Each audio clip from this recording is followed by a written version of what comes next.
गंगा पवित्रता का प्रमाण। गंगा धार्मिक आस्थाओं का है आधार।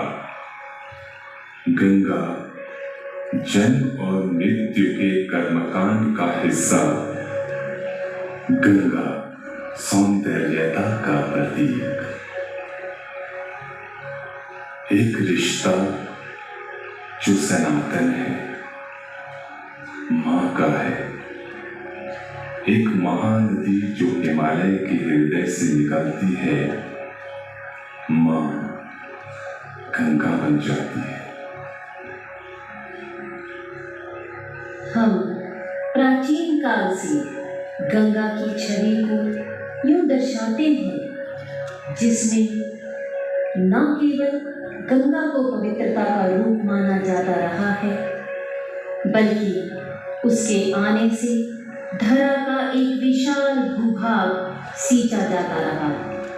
साथ ही अधिक से अधिक प्राणी अपनी प्यास बुझाने के लिए गंगा पर ही आश्रित रहे।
हमारी पूजनीय नदी गंगा, क्या सोचती होगी गंगा, क्या विडंबना होगी उसकी। मुझे हिमालय की पुत्री गंगा अपने जन्म स्थान पर मिली। स्वच्छ निर्मल सी,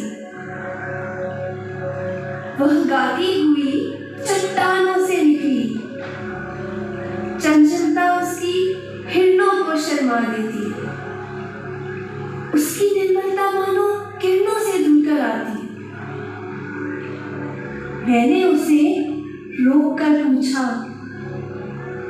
हे गंगे, तुझे कहीं क्यों है जाना? तू यहीं सुरक्षित रहेगी।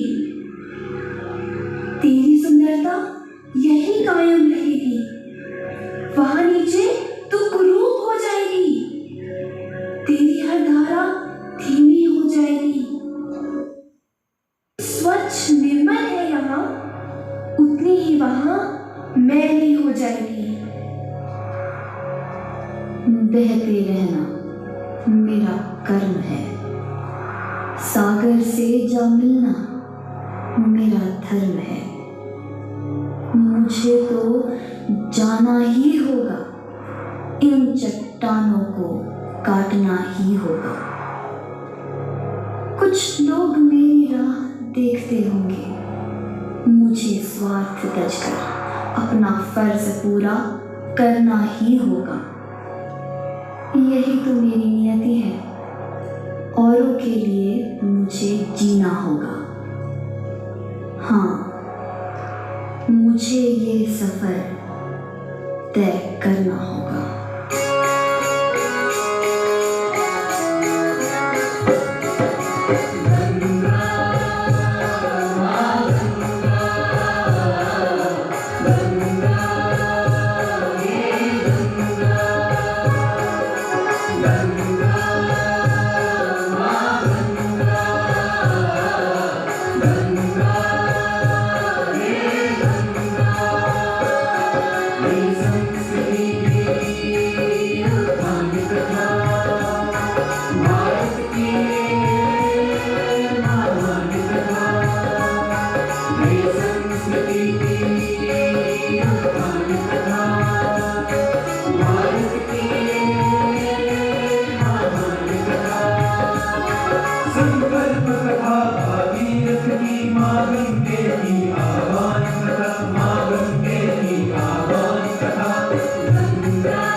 पुत्र करो अश्वमेध यज्ञ, दिया और ऋषि ने आदेश।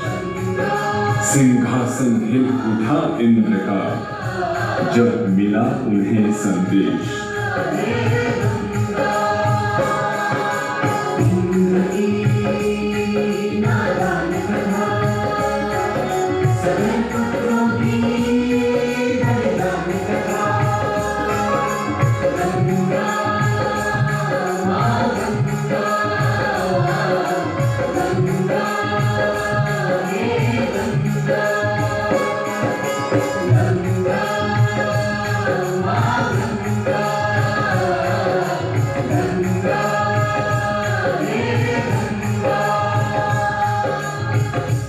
आश्रम में ऋषि कपिल बैठे थे ध्यान में लीन,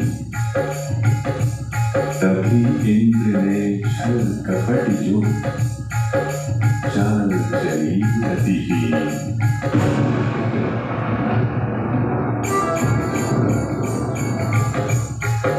60,000 सगर पुत्रों को हुआ गलत अनुमान।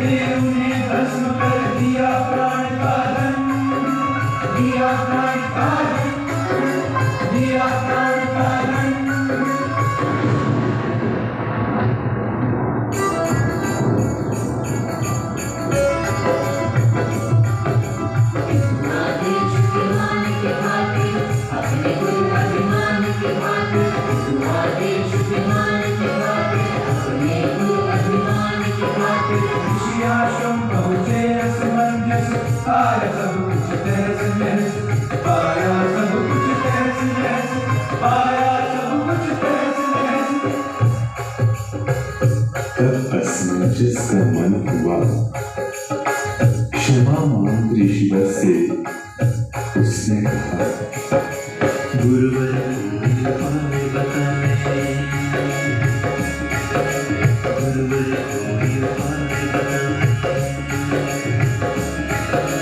कैसे मिलेगी इसका कोई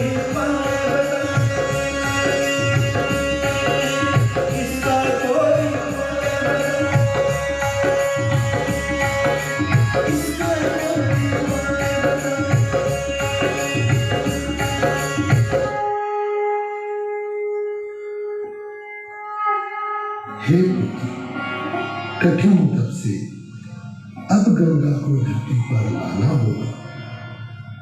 पतित पावनी गंगा जल से बंधुओं को मोक्ष दिलवाना होगा।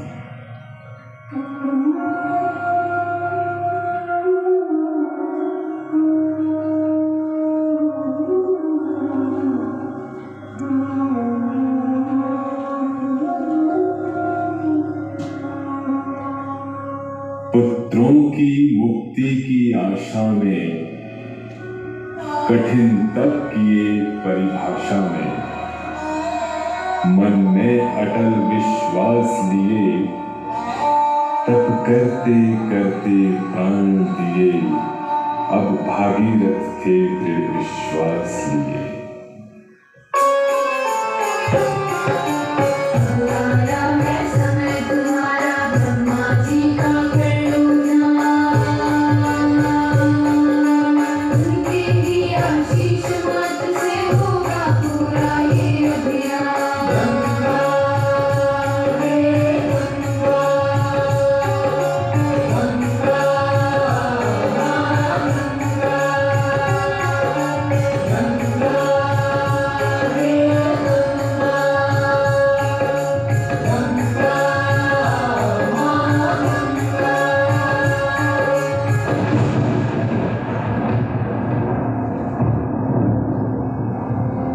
पीढ़ियों का कठिन तप पूर्ण हुआ, प्रसन्न हुए भक्ति से ब्रह्मा, गंगा को अपने पास बुलाया, धरती पर जाने हेतु आदेश दिया।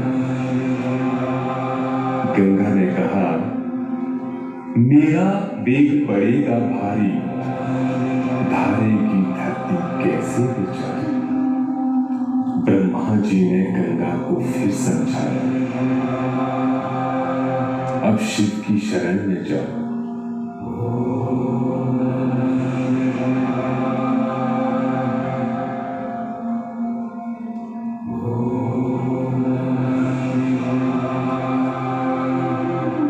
शिव की जटा में आए जब गंगा, सहज गति से धरती पाई गंगा। गिरीशं गणेशं गले नीलवर्णं गोविन्दाधिरूढं गुणातीतं पाकर कपिल मुनि का ज्ञान सगर पुत्रों ने दिया बलिदान, सबने किया तेरा आह्वान। गंगा जाओ धरा पर करने जन कल्याण, गंगा जाओ धरा पर। सर सर करके सलिल धवल है भारत रंगित गति चंचल, मैं स्वर्गवासिनी उज्ज्वल कैसे जाऊं धरा पर। सुंदर भूमि कैसे जाऊं धरा पर। धर्म का पालन किससे होगा जब जीवन संचालित होगा। तृप्त धरा का कण कण होगा, गंगा जाओ धरा पर। जो आज्ञा दे देव पिता शिव शीश में जाना है सम्मान, मिल गया मुझको परम ज्ञान। अब जाऊंगी धरा पर, कर्तव्य है जन कल्याण। अब जाऊंगी धरा पर।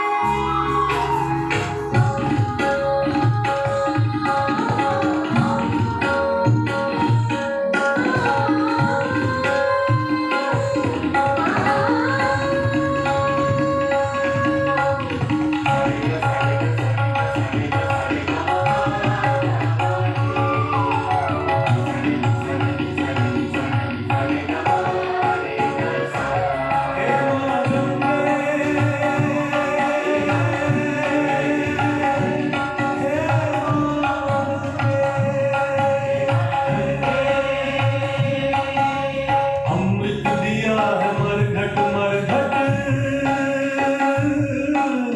बस्ती बस्ती स्वर्ग दिया। अमृत दिया है मरघट मरघट, बस्ती बस्ती स्वर्ग दिया। मातम के तेरी लहरों ने इस धरती को क्या न दिया।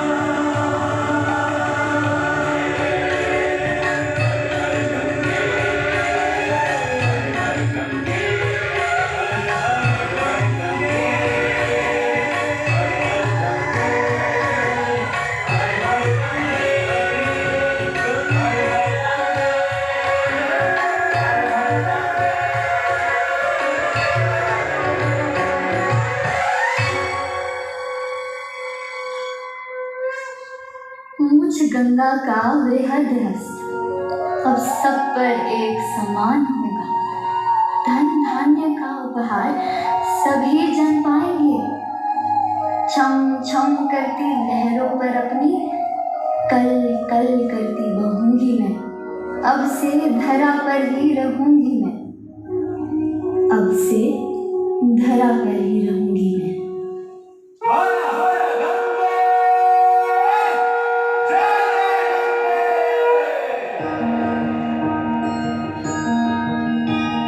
नामों में तेरा नाम बड़ा, हर युग में तेरा काम बड़ा। नामों में तेरा नाम बड़ा, हर युग में तेरा काम बड़ा। हो कोई दान को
काल में प्रवेश कर रहे हैं। इसी समय इस भूभाग पर विदेशी आक्रमणकारियों का दौर शुरू हो गया।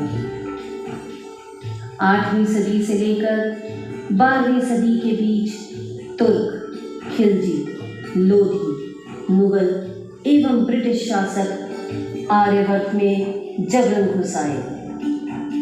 बादशाह अकबर गंगा की महत्वता से इस कदर प्रभावित था कि वह हमेशा गंगा जल का ही पान किया करता था।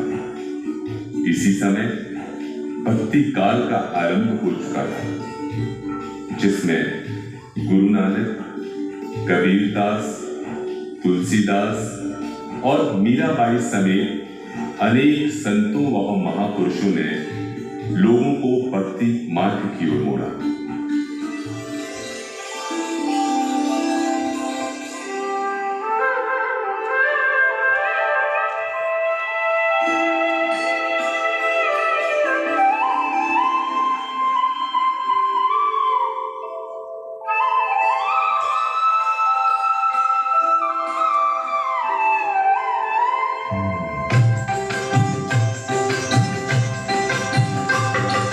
बूंद बूंद में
जनित आकांक्षाओं ने तो आपको उजाड़ के रख दिया है।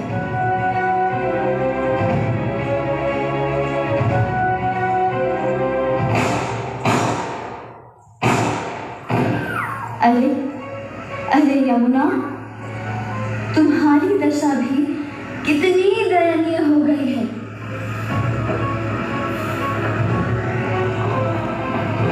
मेरी ही नहीं अपितु सारे भूमंडल की यही दशा हो गई है गंगा। तुम स्वयं को ही देख लो। तुम्हारी जिस निर्मल सौंदर्य की चर्चा त्रिलोक में व्याप्त थी, आज वही निर्मलता प्रदूषण की कालिमा से ढक गई है। मैं अत्यंत लज्जित हूँ पुत्री गंगे। तुम्हारी पावन निर्मल धारा को प्रदूषित देखकर समझ नहीं पा रही कि किन शब्दों में तुमसे क्षमा मांगूं। क्षमा तो उन्हें मांगनी चाहिए जिन्होंने हम पर अनेक अत्याचार किए हैं। क्षमा तो उन्हें मांगनी चाहिए जिनके स्वार्थ की भूख सब कुछ उजाड़ कर भी नहीं मिटी। क्षमा तो उन्हें मांगनी चाहिए जो सब कुछ जानकर भी चुप्पी साध कर बैठे हैं।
मत जाओ, तुम ही तो स्वर्ग को धरती पर लाई हो। तुम्हारे आगमन से स्वर्ग और धरती की दूरी मिट गई है।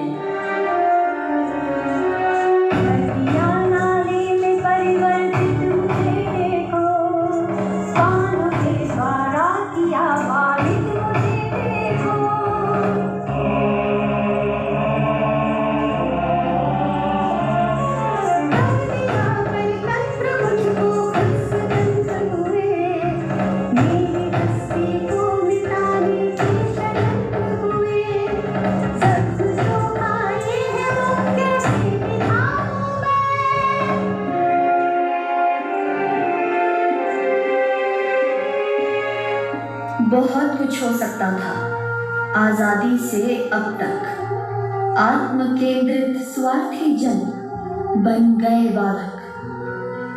सबने अपने पाप धोए मेरे तट पर आते ही। फर्ज अपना भूल गए मद में शक्ति पाते ही।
ये युग मेरा, युग का मैं सम्राट, कोई नहीं मुझसे बड़ा, शक्ति और विराट, मैं कलिका।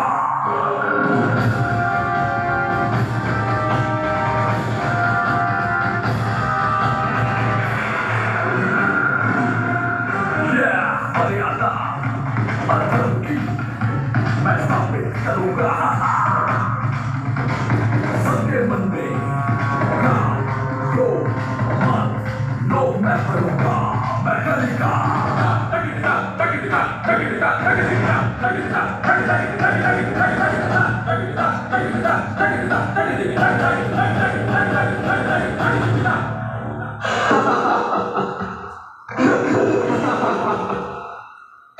चले जाओ, तुम्हारे जाने का समय हो गया है गंगे। तुम मेरा कुछ नहीं बिगाड़ सकती। यह मेरा युग है, यह कलयुग है। जानती हूँ, जब से मैं इस धरा पर आई हूँ, मैंने सतयुग, त्रेता, द्वापर सभी युगों को देखा है, और अब तुझ घोर कलयुग को भी देख रही हूँ। तब तो तुझे यह निश्चित ही याद होगा कि चारों भाइयों में मैं सबसे शक्तिशाली हूँ। मैंने चुटकी से सतयुग, त्रेता और द्वापर तीनों युगों में प्रवेश करके अपना प्रभाव दिखाया। कैसे भूल सकती हूँ उस पल को जब राजा परीक्षित ने मान मर्दन किया था। उस क्षण को भूल गए तुम?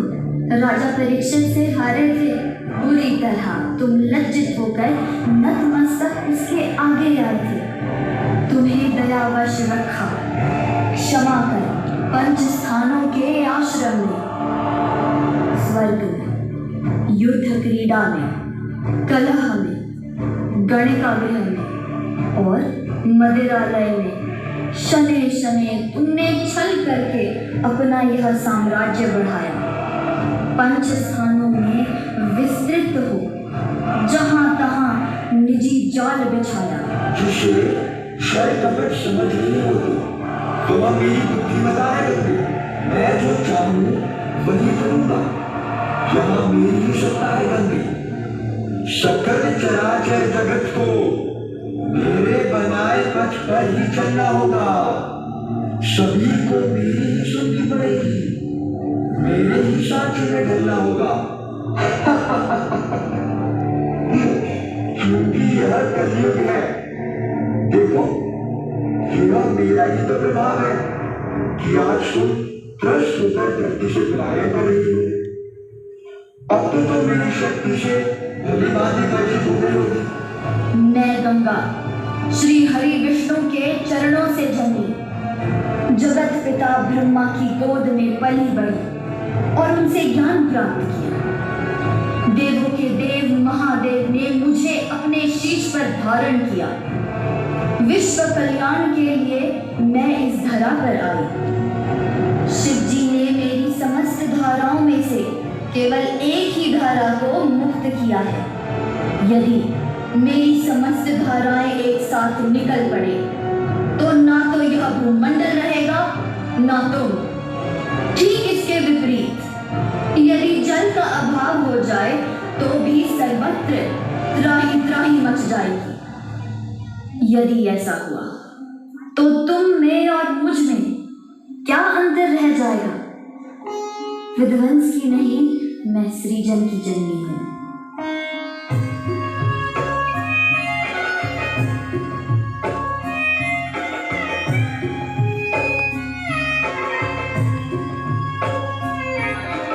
निसंदेह तुमने मुझे अत्यंत प्रदूषित कर दिया है, किंतु मैं अपनी खोई हुई शुचिता पुनः प्राप्त कर लूंगी।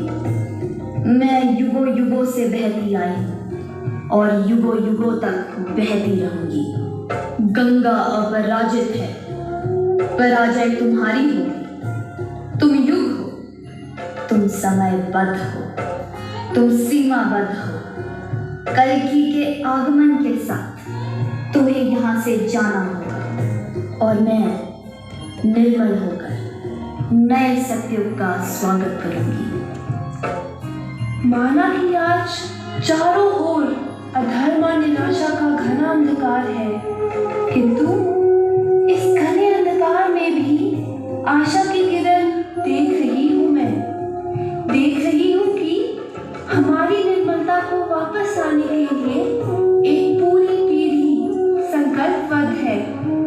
करोड़ों हाथ उस संकल्प को पूरा करने के लिए उठ रहे हैं।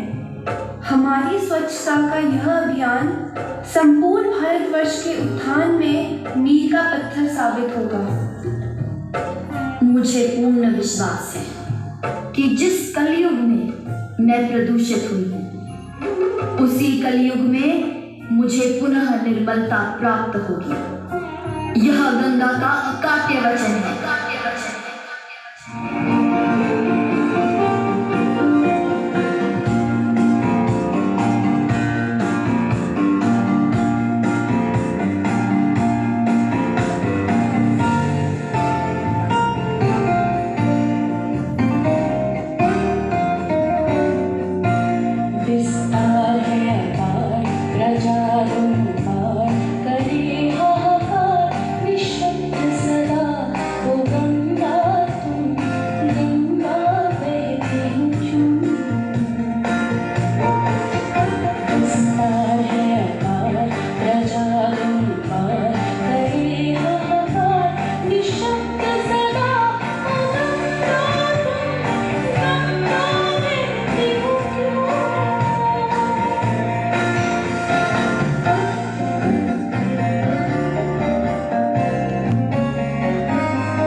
भारतीय जनमानस की आस्था का जीवन प्रतीक है गंगा।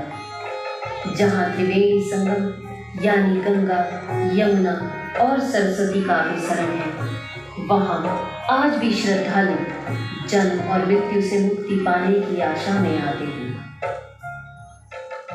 आज का जनमानस गंगा को उसके अपने ही घर में खुले आकाश के नीचे हर तरह से दूषित करने पर तुला है।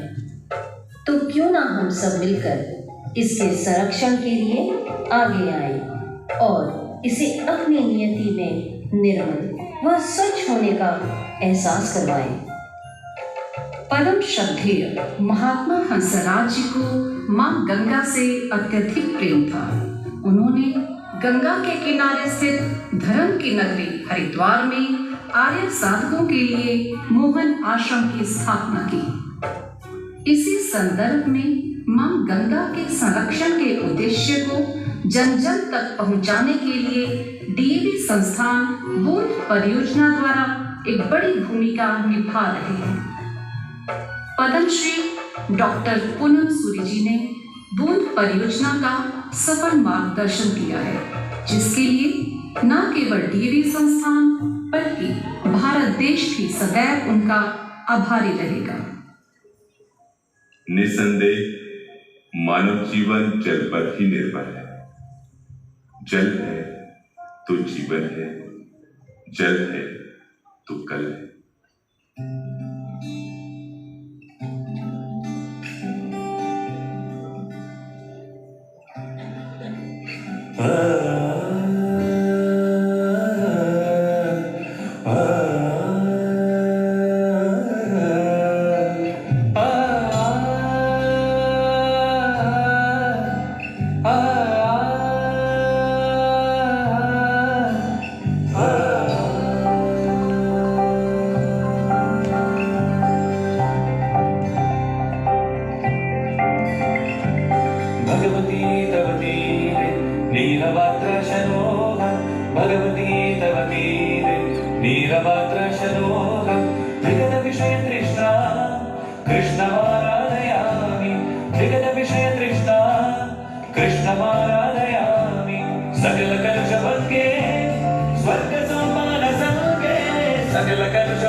पानी जो